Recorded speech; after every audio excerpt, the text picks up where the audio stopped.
Quand j'étais petite fille, c'est vrai qu'on m'a inscrite à l'école.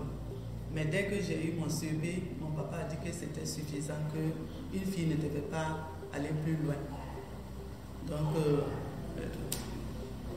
il dit que d'attendre le mariage seulement, sinon il n'y a plus rien à faire.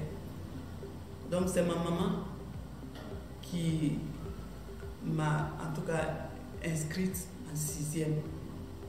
Et moi-même, j'ai tricoté. Je faisais le tricot que je vendais pour payer mes frais de scolarité.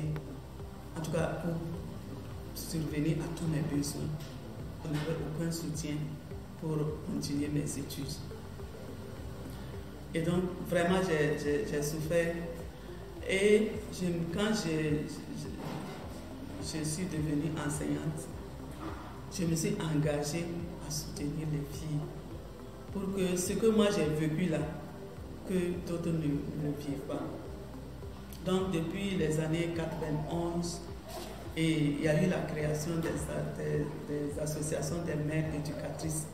Et je me suis investie, nous avons sensibilisé les mères éducatrices parce qu'on a remarqué que dans les bureaux des parents d'élèves, il n'y avait pas de femmes.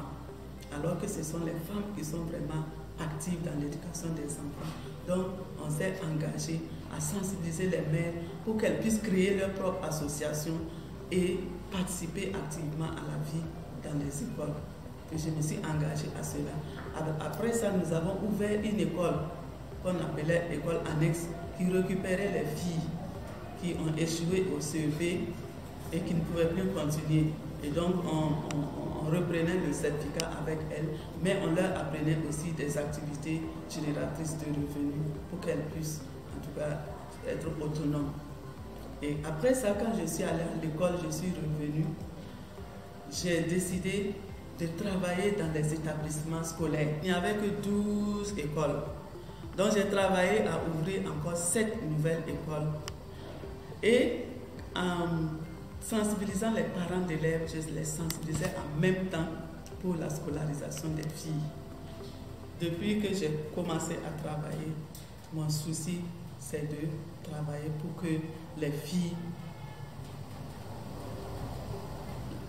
elles soient juste des leaders de demain, qu'elles s'en sortent à l'école et qu'elles ne soient pas violentées, elles ne soient pas données en mariage précocement. Donc, c'est ça mon combat que je continue. Et présentement, je continue avec l'association, mais aussi je m'investis dans les jeunes femmes et dans les jeunes élèves.